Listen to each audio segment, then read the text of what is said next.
Good evening, everybody, and welcome to another edition of the College Football Kickoff Show 10 Qs. I, of course, am Brandon Rutherman, and before I dive into the question for this week, I want to make a minor announcement, but one that needs to be addressed, and one that, well, let's see how this goes. First of all, I just recently had my pacemaker checkup, my 6 month pacemaker checkup. And according to my cardiologist, I have 8.4 months left on the battery, which means that in September, late September, I will have what will be my final 6 month checkup, in which shortly thereafter there will be basically what amounts to a period in which that if I am to hear a series of beeps inside my pacemaker, we're going to get it changed out. So the only reason why I kind of hesitated in explaining this bit of news is that I have that fear that, and this is to be taken with the right grain of salt. Could you imagine me doing a show at Cameron right in the middle of making picks and the pacemaker goes off? Do not want that to happen. So I just thought I would bring that to light for all of you out there listening, and especially to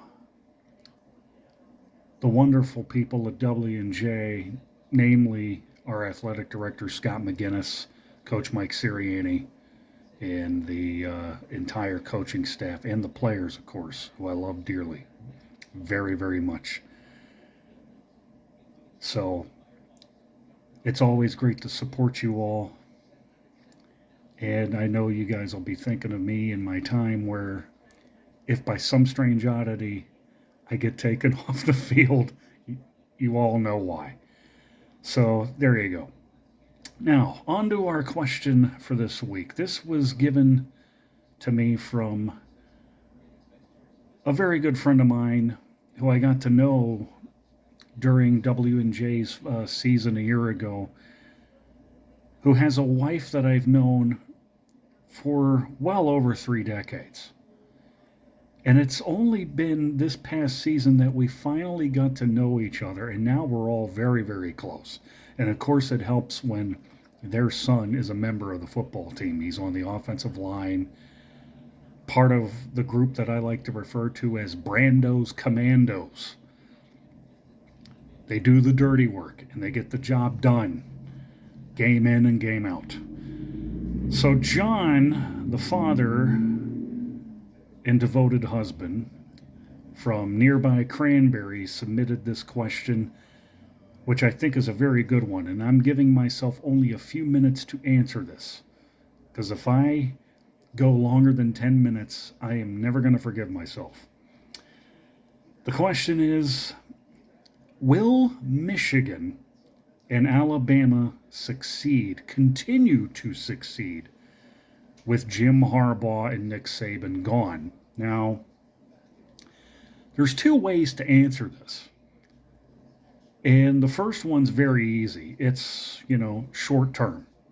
Because basically, Sharon Moore and Kalen DeBoer, the new head coaches for both Michigan and Alabama, respectively, are inheriting the teams from the hands of Jim Harbaugh and Nick Saban. Short term, yes, I think they'll do just fine. In fact, I would like to think that both teams will be in the playoff conversation, and they may very well end up in the playoff. But it's very hard to wrap your mind around it, knowing that all of this comes after what was one of the more recent classic Rose Bowls that we've experienced, with Michigan, of course, winning in overtime. And Little did we know that change was coming on both ends. Now, it would be easy for me to dive into the Jim Harbaugh side of it, but I'm not going to because Jim Harbaugh is now in the National Football League, or as I like to call it, the National Fixed Ball League, as of right now. Nick Saban, of course, after 17 wonderful seasons in Tuscaloosa, he has called it a day and called it a career with multiple conference championships, 6 national titles, and now he's going to be part of the college game day gang, which should be very interesting. But in regards to Michigan and Alabama going forward, one of the things I remembered was in regards to Michigan. September the 7th, they get the Texas Longhorns in the Big House. And that's really, I think, the first big test for Sherrone Moore as a head football coach. Going up against a top 10 caliber team coached by Steve Sarkisian. And it's really the kind of test that Michigan needs to bring forth confidence, and should they win, they can build on that. Conference play is always good for that, but it's games outside the conference, not to mention the fact that you have to play, well, while they don't play the incoming crowd of teams from the defunct Pac-12,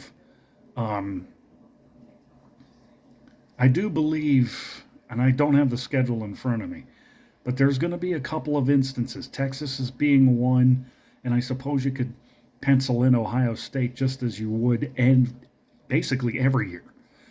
So Michigan, not to mention the fact that they have to replace J.J. McCarthy, they have to replace Blake Corum, and in their places, Donovan Edwards, who is a proven running back. That was proven 2 years ago when he ran wild on Ohio State. And their new quarterback, unless I've been hiding under a rock, is Alex Orji. That's right, I said Orji. O-R-J-I. Orji. Then you have Alabama. Alabama has its own matters to deal with.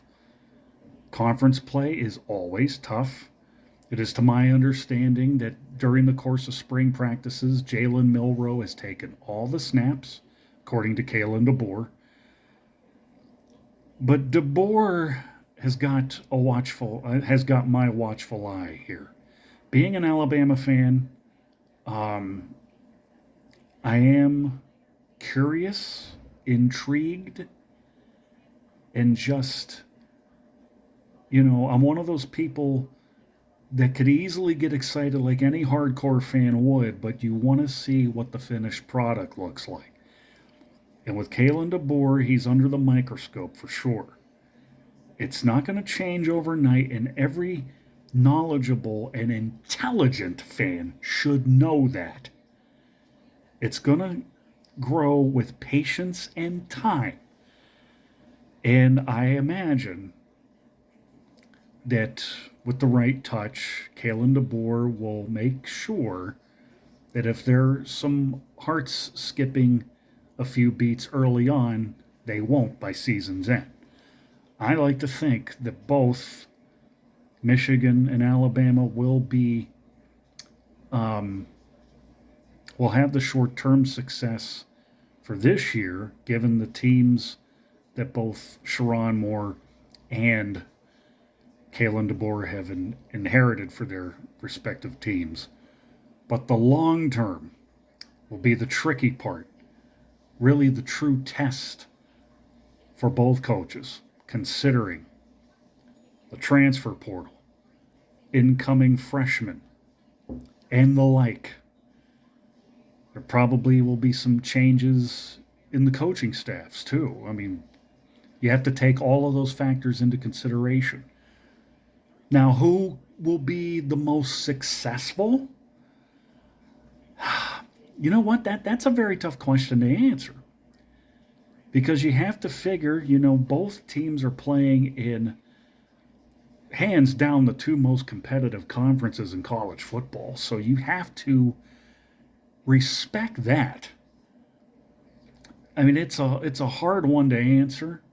Basically, it's a question I came up with on the fly. Who's going to be the most successful of the two? It would be easy for me to say Alabama.